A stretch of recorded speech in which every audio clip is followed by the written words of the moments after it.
Hey everyone, it's time for your favorite part of the day, 2 minutes of history with Jacob and Liz. Today we'll be giving you a brief history of water inequality, so buckle up your seatbelts and let's begin. For thousands of years, humans have manipulated water in ways that benefit certain groups and disadvantage others. The domestication of water wasn't always bad, however. It was the domestication of water that enabled the spreading of farming lifestyles that ignited exponential population growth. Humans' relative, Homo habilis, cupped and stored water with leaves 2 million years ago, and very similarly, many ancient civilizations learned to domesticate water to benefit citizens. Angkor, which was at the seat of the Khmer Empire that flourished between the 9th and 13th centuries, illustrates why water equality in the ancient world worked very well. In response to geographical limitations and large water demands for agricultural purposes, the city built a remarkable network of reservoirs and channels, as well as embankments.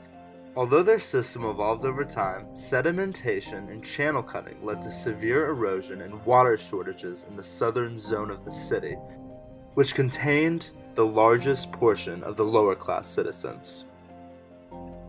Another city known for its sophisticated water systems was Byzantine Constantinople.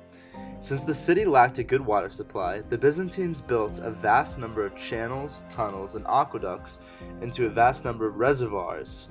Although these reservoirs provided water for both agricultural use and citizens' drinking water, much of the city's water went to the imperial baths and fountain displays at the extent of the rest of the citizens.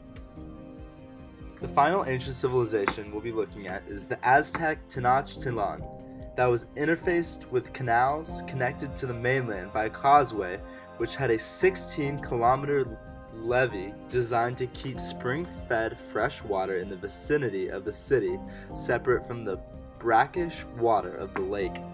Drinking water was brought from the springs to the city by 2 aqueducts, each more than 4 kilometers long and made by terracotta. Although the system sustained much of the empire, the Spanish conquistadors began stealing large amounts of drinking water, which ultimately led to shortages before the Aztecs' demise. Shockingly, water inequality is still an overwhelming problem in the modern world.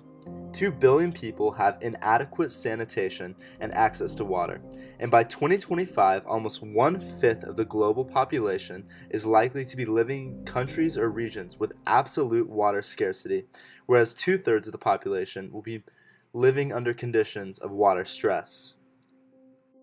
Today in our presentation, we will be focusing on the 2 large water crises found in southern Africa and Flint, Michigan.